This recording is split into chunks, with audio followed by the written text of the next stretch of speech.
That's the right word, unleash. By now, Tony Ingraffio was a civil engineering professor at Cornell University and had spent years advising oil and gas companies. In 2011, he and colleagues published a critical report on the climate impact of fracking.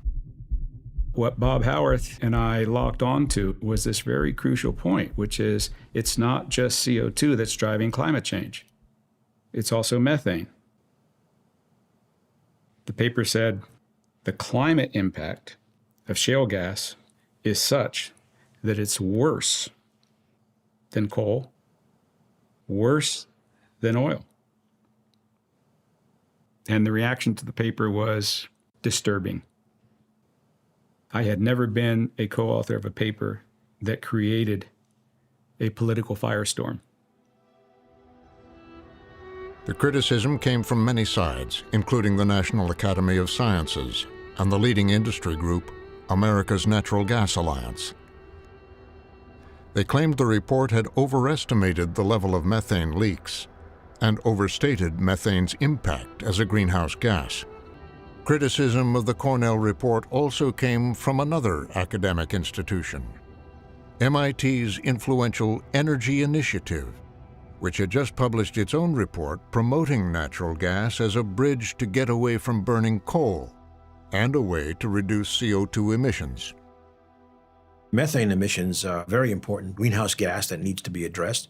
It's just that methane emissions from the oil and gas industry are actually a minority of methane emissions. There's some very, very tough problems. Agriculture, dairy farms, enormous methane emitters. Doing something for the first time, taking advantage of this new resource, you don't always know what you don't know.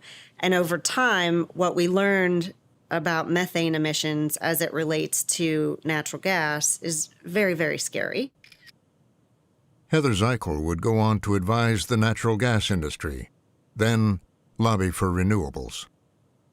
I think the Obama administration tried to be very conscious of everything, all the implications of the shale revolution.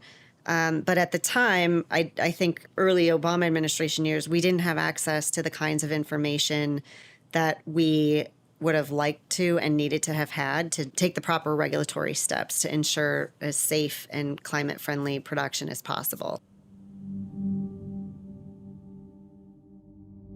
At MIT, Ernest Moniz says they've also learned a lot since their early research. Were you aware how large the methane leaks could be or would be when producing natural gas? No, I think it's come much more into focus recently.